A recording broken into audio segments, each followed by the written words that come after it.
নমস্কার সবাইকে। আজকে আমি ইলিশ ভাপার একটি দারুণ স্বাদের রেসিপি নিয়ে এসেছি।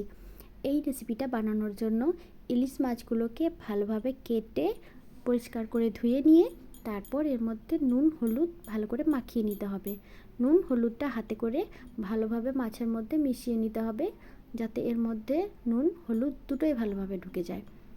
এরপর এই রেসিপিটা বানানোর জন্য কি কি মশলা লাগে আসুন দেখি। 2 চামচ পোস্ত, 2 চামচ গোটা সর্ষে, 2টো কাঁচা লঙ্কা আর অল্প একটু নুন দিয়ে আমি একটা পেস্ট বানিয়ে নেব। আমরা এই পেস্টটা একসাথে একটু নুন আর কাঁচা লঙ্কা দিয়ে এই জন্য বানাবো, কারণ এইভাবে বানালে সর্ষের তেতো তেতো ভাবটা এর মধ্যে থেকে চলে যায় আর রান্নাটা অত্যন্ত টেস্টি লাগে খেতে।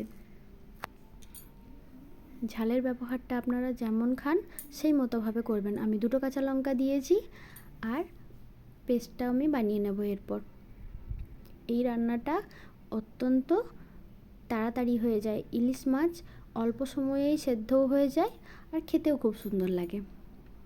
এবারে আমি একটা টিফিন বক্সের মধ্যে মাছগুলোকে এইভাবে নিয়ে নিয়েছি। শুধু ইলিশ মাছের মাথাটা আমি বাদ দিয়ে দেব।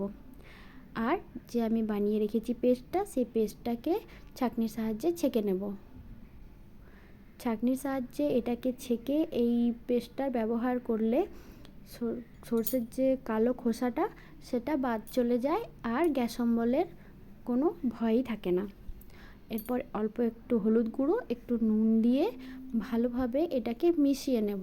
হাতের সাহায্যে ওলট পালট করে মাছের মধ্যে যাতে ভালোভাবে এটা মিশে যায়। আর এর সাথে ওপরে আমি একটু কাঁচা সর্ষের তেল দেব আর কাঁচা লঙ্কা দেব। আর কোনো উপকরণই এটার জন্য লাগবে না। ঝাল যদি আপনারা কম খান তাহলে আর লঙ্কা আপনারা দেবেন না, কারণ পেস্টটার মধ্যে আমি অলরেডি 2টো লঙ্কা দিয়েছি। তবে একটু ঝাল ঝাল খেতে চাইলে আরও 2টো লঙ্কা অ্যাড করে দিলে খুবই ভালো লাগে খেতে। এবার তেল দিয়ে আমি ভালোভাবে টিফিন বক্সের ঢাকনাটা লাগিয়ে দেব। যেহেতু এটা ভাপে সেদ্ধ হবে তাই আমি একটা কড়াইতে জল গরম হতে দেব। জলটা যেই ফুটতে শুরু করবে তারপর আমি এর মধ্যে একটা স্ট্যান্ড দিয়ে স্ট্যান্ডের সাহায্যে টিফিন বক্সটাকে ওর মধ্যে বসিয়ে দেব।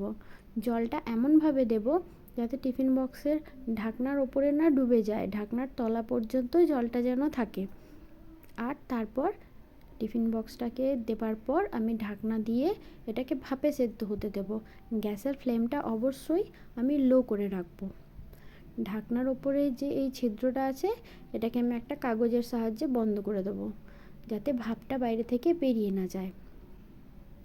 এই রান্নাটা 20 মিনিটের মতো করলেই খুব সহজেই মাছটা সেদ্ধ হয়ে যাবে আর খুব সুন্দর রান্নাটা হয়ে যাবে। ঢাকনাটা খুলে আমি 20 মিনিট পর টিফিন বক্সটাকে বের করে নেব, কিন্তু গরম অবস্থায় এইটাকে খোলা চলবে না। পুরো টিফিন বক্সটা যখন ঠান্ডা হয়ে যাবে তখন আমি এটাকে খুলে নেব।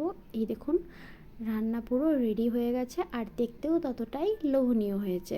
গরম ভাতের সাথে আপনারা এটাকে বানিয়ে খেয়ে দেখবেন, আশা করি সবারই খুবই ভালো লাগবে।